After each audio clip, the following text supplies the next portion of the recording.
भैया एक तरफ इंडियन सिनेमा का एक ऐसा डायरेक्टर जो चूहे को भी स्क्रीन पे मुफासा बना दे, जिसकी फिल्में आते ही इंस्टा आईडी प्रिया एंजल वाली फैमिली जिसकी भी रूह का परिंदा फड़फड़ाने लगे, जिसकी फिल्मों को जितना ही क्रिटिसाइज किया जाए वो उतना ही ज़्यादा जी फाड़ कलेक्शन करे। और दूसरी तरफ इंडियन सिनेमा का एक ऐसा स्टार जिसकी फिल्में फर्स्ट हाफ में 200 करोड़ का कलेक्शन कर ले और प्रोड्यूसर भी बोले कि साला इसकी फ्लॉप फिल्में भी दूसरों की हिट फिल्मों से ज़्यादा कमा के जाती है। और जब सिनेमा में इस तरह के हैकर और डेवलपर दोनों साथ में आ जाए तो क्या हो, कुछ ऐसी ही होने वाली है प्रभास वांगा और भूषण कुमार के बैनर के नीले रंग के तले बनने वाली फिल्म स्पिरिट, संदीप रेड्डी वांगा, जिसे खुद संदीप रेड्डी वांगा ने पहली बार खुद एक पक्का एंटरटेनर फिल्म बताया है। और Vanga is so much confident कि उन्होंने शाकाल के बुआ के लड़के के इंटरव्यू में यहाँ तक कह दिया कि हमारी फिल्म के बजट 300 करोड़ है और हमारी फिल्म फर्स्ट डे पर 150 करोड़ का कलेक्शन करेगी।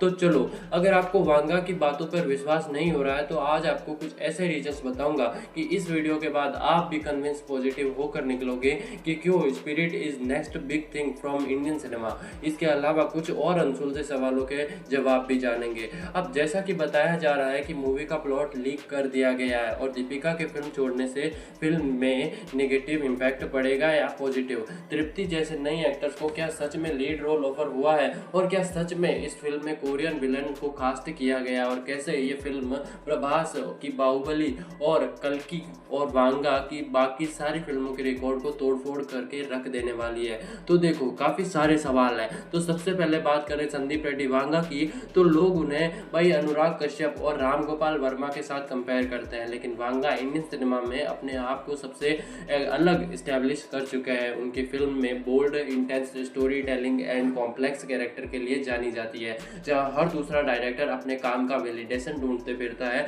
वही वांगा को अपने काम पे इतना भरोसा है कि उन्हें किसी की वैलिडेशन रिक्वायर्ड नहीं होती है और वो अपने स्क्रिप्ट खुद लिखते हैं, जिनकी राइटिंग कभी कभी महीनों या 1-2 साल भी चल जाती है, लेकिन एग्जीक्यूशन में कम टाइम लगेगा। और भैया अर्जुन रेड्डी की सिर्फ स्क्रिप्ट एंड स्क्रीन प्ले लिखने के लिए वांगा ने 2 साल का टाइम ले लिया था, जितने टाइम में बॉलीवुड क्या किसी भी दूसरी इंडस्ट्री की 200 फिल्में बन जाती है। एनिमल के लिए भी उनके भाई प्रणय रेड्डी ने कहा था कि स्क्रिप्ट पे पूरी तरह से काम करने के लिए 18 मंथ्स यानी कि 1.5 साल का टाइम लगा था। और संदीप रेड्डी वांगा ऐसा इंसान नहीं है जिसे आप एक टॉपिक या एक जॉनर का फिल्म मेकर बता दो और वो 2 हफ्ते बाद इसने दरअसल कोविड के टाइम पे ही प्रभास को स्पिरिट की कहानी ब्रीफली नेट कर दी थी और प्रभास को आइडिया भी बहुत पसंद आया था और उन्होंने इमीडिएटली हाँ कह दिया था। और पहली बार प्रभास के लिए वांगा दूसरी प्रोजेक्ट्स लाइक एनिमल पार्क वगैरह को साइड में रख के 6 महीने दिन रात मिला के स्पिरिट की स्क्रिप्ट तैयार की।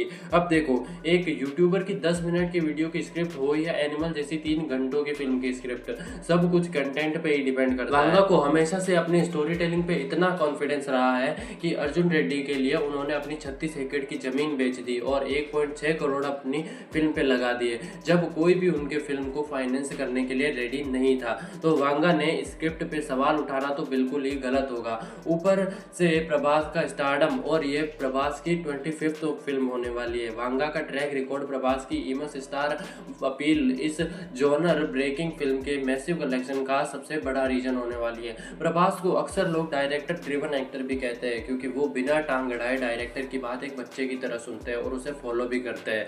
अब अगर बात करें कि स्पिरिट बाहुबली 2 का रिकॉर्ड तोड़ पाएगी या नहीं, तो देखो, बात ऐसी है कि संदीप रेड्डी वांगा ने खुद कह दिया है कि नो डाउट स्पिरिट एक मास ऑडियंस को इंगेज करने वाली एक इंट्रोगिंग फिल्म होगी।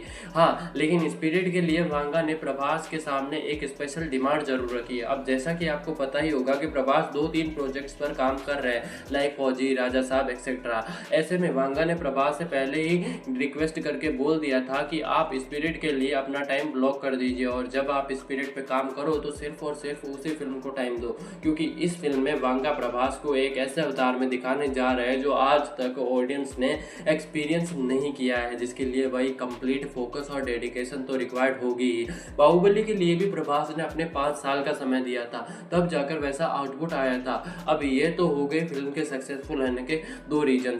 पूरी फिल्म सिर्फ और सिर्फ प्रभास और वांगा के साथ तो शूट नहीं होगी, बाकी कास्ट की भी तो जरूरत पड़ेगी। इसमें से फिल्म के लीड कास्ट यानी कि दीपिका के फिल्म छोड़ने से क्या इम्पैक्ट होगा, चलिए थोड़ी उस पर भी बात करते हैं। तो देखो, अगर आपने वांगा के पॉडकास्ट देखे होंगे तो उन्होंने कई बार कहा है कि वो अक्सर अपनी स्क्रिप्ट अपने अपने कास्ट और खासकर लीड कास्ट को ध्यान में रखकर लिखते हैं, वरना तो शाहिद के साथ सुपरहिट लाइक कबीर सिंह देने के बाद रणबीर को कभी अपनी फिल्म एनिमल के लिए कास्ट नहीं करते। But he wrote animal by keeping Ranbir in mind. अब दीपिका ने ऑल ऑफ सडन अपनी फिल्म छोड़ने से पहले 4 शर्तें रखी कि वो 6-7 घंटे से ज़्यादा काम नहीं करेंगी, दूसरी 100 डेज से ज़्यादा शूट रहा तो एक्स्ट्रा चार्ज लगेंगे, तेलुगु में डायलॉग्स नहीं बोलेंगी और प्रॉफिट शेयरिंग अलग से लेंगी। ऊपर से 20 करोड़ से ज़्यादा की फीस की डिमांड उन्होंने रखी थी। अब देखो, मैं इस पे नहीं आऊँगा कि दीपिका सही है या वांगा गलत है, इसके बारे में आगे बात करेंगे, लेकिन उससे फिल्म पे क्या इम्पैक्ट पड़ेगा उस पर बात करें तो इलीगली दीपिका ने फिल्म का प्लॉट लीक कर दिया है, जिससे हो सकता है कि कोई उसी तरह के सिमिलर प्लॉट वाली फिल्म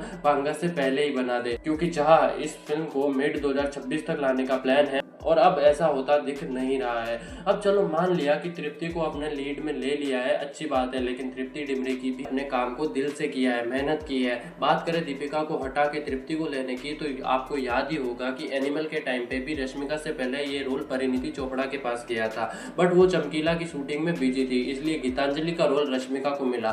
तो टीम स्पिरिट का स्पिरिट दीपिका के डिसीजन से जरूर डाउन हुआ होगा, लेकिन फिल्म पे के बजट में बनाया गया था जिसने 51 करोड़ का कलेक्शन किया था। वही कबीर सिंह को 60 करोड़ में बनाया गया था जिसने 380 करोड़ का ताबड़तोड़ कलेक्शन किया था। एनिमल की बात करूं तो उस फिल्म को भी 100 करोड़ के बजट पे बनाया गया था और इस फिल्म ने 95 करोड़ का कलेक्शन किया था। मतलब वांगा का सक्सेस रेशियो 100% नहीं है, बल्कि उनकी फिल्में अपने बजट से 9 से 10 टाइम्स ज्यादा कलेक्शन करती है, इसलिए उन्हें तेलुगु सिनेमा का सबसे सक्सेसफुल डायरेक्टर भी कहा जाता है। ऐसे में this time he has got a massive budget of 300 to 500 crore और जो बंदा माचिस की तिल्ली से मसाला बना सकता है उसे इस बार बोरी भर के बारूद मिला है, तो बॉक्स ऑफिस का कितना बड़ा धमाका होगा ये तो कोई नहीं जानता। और ये मैसिव बजट प्रोक्योर करवाया है उसे इंसान ने जो प्रभास का नाम सुनते ही अपने सारे बैंक अकाउंट, सेविंग्स, प्रॉपर्टी सबकी चाबी निकाल के डेस्क पर रख देता है। इस फिल्म को भूषण कुमार ही प्रोड्यूस कर रहे हैं। वांगा ने ऑलरेडी उन्हें एनिमल से लालम लाल कर दिया था और इस बार अगर ये फिल्म भी 2000 करोड़ का कलेक्शन कर दी है तो मैं नहीं चौंकूंगा। भूषण कुमार हिमसेल्फ सेड कि भैया प्रभास इज ऑल्सो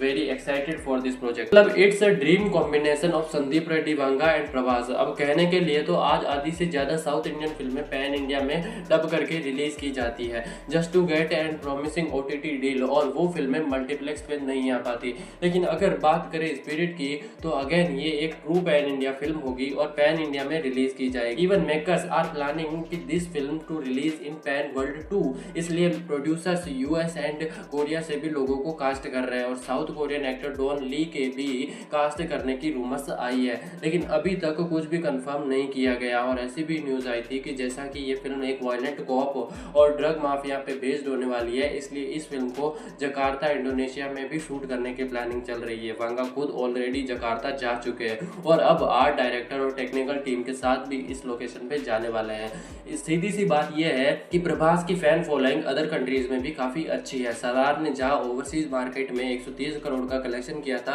वहीं कल्कि ने 270 करोड़ ओवरसीज मार्केट से छापे थे। ऐसे में वांगा प्रभास के स्टारडम अपनी राइटिंग और डायरेक्शन को इस टाइम पर भरपूर इंजेक्शन करने वाला है। देखो, इस फिल्म का जो प्लॉट लीक किया गया है उसके अकॉर्डिंग फिल्म में प्रभास एक मिडिल क्लास बैकग्राउंड से होंगे जो अपनी ड्यूटी में हाईली डिसिप्लिन और डेडिकेटेड होगा। बाहर से जितना कड़क, अंदर से अपनी फैमिली के लिए उतना ही सॉफ्ट, एकदम नारियल की तरह, जिसकी एक वाइफ और 4 साल का बच्चा होगा। लेकिन चीजें कुछ इस तरह से टर्न होगी कि उसकी पूरी दुनिया ही बदल जाएगी। मतलब थोड़ा थोड़ा थालापति की थ्योरी की वाइब आ रही है। लेकिन सच बताऊं तो मुझे लगता है कि वांगा की फिल्म स्टोरी इतनी सीधी होगी या फिर हो भी सकती है। अगर एनिमल को कोई 2 लाइन में बताना चाहे तो एक लड़का जो अपने बाप से बेइंतहा प्यार करता है, उसके लिए कुछ भी करने गुजरने को तैयार होता है, फिर होती है उसके और उसके भाइयों की लड़ाई, और उस लड़ाई में वो बाप को कैसे बचाता है, यही तो स्टोरी है। लेकिन वांगा ने उसे इस तरह से पोर्ट्रे किया जो दूसरा कोई भी नहीं कर पाएगा, इसलिए वांगा प्लॉट लीक होने के बाद भी चिल है। चलो, ये तो हो गई रूमर्ड और लीक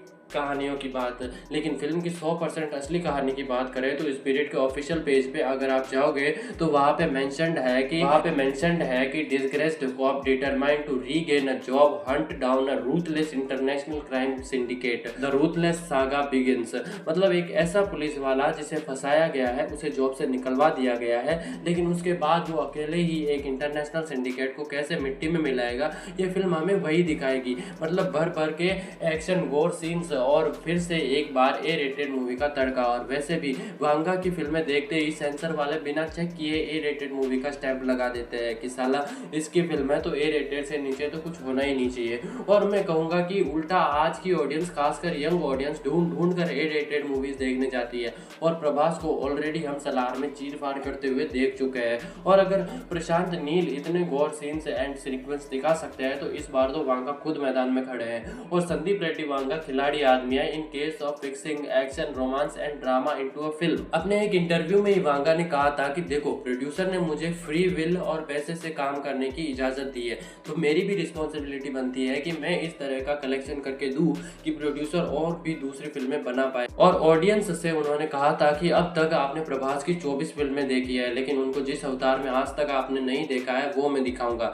जो कि आपने आज तक इमेजिन भी नहीं किया होगा। और अब तक वांगा की फिल्में के जितने भी लीड कैरेक्टर हुए हैं सबके सब रिच फैमिली से आते हैं। पहली बार प्रभास को एक मिडिल क्लास फैमिली से दिखाया जाएगा। वांगा ने यह भी कहा कि 300 से 500 करोड़ के मैसिव बजट प्रभास के लिए जस्टिफाइज है, इसलिए वांगा अपनी फिल्म के लिए इतने ज़्यादा कॉन्फिडेंट भी है। उन्होंने यूं ही कह दिया कि 2000 करोड़ का कलेक्शन हम करके दिखाएंगे। और अब बात करते हैं उस कंट्रोवर्सी की जिसने काफ़ी फेम बटोरी थी, दीपिका वर्सेस संदीप रेड्डी वांगा। देखो यार, मैंने अपनी लाइफ में फर्स्ट टाइम एक डायरेक्टर को अपनी फिल्म से लेके अपनी फिल्म के लिए लड़ते हुए देखा है। और लोग भी आसानी से उसके सिनेमा से ट्रिगर हो जाते हैं, लेकिन उसके क्राफ्ट को कभी समझ नहीं पाते।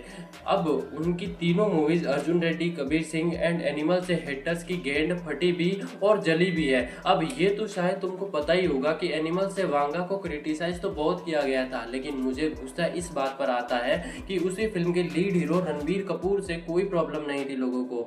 लेकिन क्यों? इसका सिंपल सा आंसर है कि रणबीर कपूर लिखा था इसके बारे में, उनको स्पिरिट का फीमेल लीड वो जो वांगा ने लिखा है काफ़ी पसंद आया था। तो उसके बाद दीपिका ने वांगा के सामने कुछ शर्तें रखी कि उनको 20 करोड़ प्लस की फीस चाहिए, जिसके बाद दीपिका ने कहा कि 6 घंटों तक ही काम करूंगी और प्रॉफिट शेयरिंग अलग से चाहिए और तेलुगु में डबिंग भी नहीं करूंगी। एंड अगर फिल्म की शूटिंग 100 डेज से ज़्यादा चली तो एक्स्ट्रा पैसा लगेगा। तो यार, इंडियन सिनेमा में ना कभी किसी फीमेल लीड को इतना पैसा शायद ही मिला होगा प्रियंका चोपड़ा के अलावा। और अगर दीपिका को 20 करोड़ प्लस की फीस मिलती है तो वो दीपिका के लिए भी अच्छा है और एक प्राउड की बात है। लेकिन भैया इसमें एक चीज आज भी मैटर करती है कि क्या दीपिका पादुकोण का क्राउड पुल वैसा है कि वो ऑडियंस को फिल्म में खींच के लाए। क्योंकि भैया अगर दीपिका के क्राउड पुल को अगर हम प्रभास के साथ कंपेयर करते हैं, जो कि शायद नहीं करना चाहिए, लेकिन दीपिका प्रभास के क्राउड पुल के कंपैरिजन में आधे के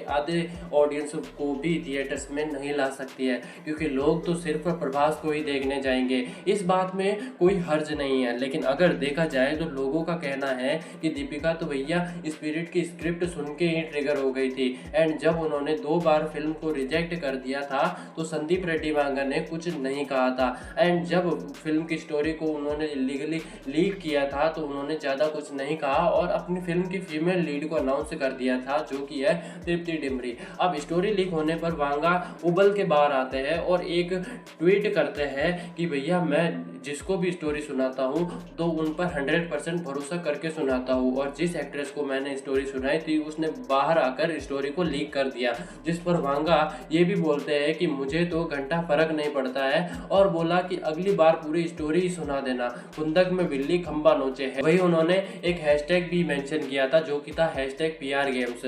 देखो यार, अगर डायरेक्टर आपके ऊपर भरोसा करके आपको अपनी स्टोरी बताता है और आपको वो स्टोरी पसंद नहीं आती है तो वही पर मामला क्लोज हो जाना चाहिए। देखो यार, जब बॉलीवुड के कुछ लोग संदीप रेड्डी वांगा को उल्टा सीधा बोलते हैं तो उनको भी अपने ऊपर एक बार नजर मार लेनी चाहिए। जब वांगा ने तृप्ति को एनिमल में कास्ट किया तो लोगों ने भी वांगा को क्रिटिसाइज किया और कहा कि साला लड़कियों की इज्जत नहीं करता है, लड़कियों को फिल्मों में नंगी दिखाता है। और जावेद अख्तर ने तो कहा कि भैया अगर फिल्म का एक हीरो लड़की से बोले कि तुम मेरे जूते चाहे, ये काफी खतरनाक बात है। मेरा बॉलीवुड वालों से यही सवाल है कि तुम लोगों ने क्या किया बैड न्यूज में, और क्या ही चूतियापा दिखाया था तुमने विकी विद्या का वो वाला वीडियो में, जबकि तृप्ति को एक रोल मिला जो बेसलेस ना लगे। देखो यार, अब संदीप रेड्डी वांगा अपनी 2-3 फिल्मों से ही पूरे बॉलीवुड को गोद लेके बैठा है, और अगर वो किसी भी प्रोड्यूसर के पास चला जाए फिल्म लेके तो भाई शायद ही कोई होगा जो उनको मना करेगा। और भाई दीपिका पादुकोण का जो पीआर है ना वो इतना घटिया है कि उसको एक छोटा सा बच्चा भी पकड़ ले। दीपिका की साइड से उसको बोल्ड सीन से एलर्जी है।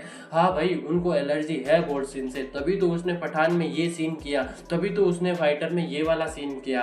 क्या ही गजब की एलर्जी है यार इस बंदी को बोल्ड सीन से। और अगर आप इस बंदी को जानते हो तो पीआर गेम दीपिका के लिए कुछ नया नहीं है। ये बंदी ये चीज पहले से करती आ रही है। इसने ये सब अनुष्का शर्मा के साथ किया है, प्रियंका चोपड़ा के साथ किया है, शाहिद कपूर के साथ किया है, एंड आलिया भट्ट के साथ किया है, एंड रणबीर कपूर के साथ तो ये अभी तक पड़ी हुई है। और क्रेडिट पर तो ये बंदी के बारे में क्या ही बोलो। बाजीराव मस्तानी में प्रियंका चोपड़ा का क्रेडिट ले लिया, पद्मावत में शाहिद का क्रेडिट ले लिया, और जवान में तो नयनतारा का क्रेडिट ले लिया, जबकि इसमें तो सिर्फ इसका कैमियो ही था। और भाई सिंघम अगेन में क्या ही किया था यार तुमने। तो भाई बस यही थी आज की वीडियो कैसी लगी हमें कमेंट में जरूर बताना। मैं मिलूंगा किसी और वीडियो में। जय श्री राम।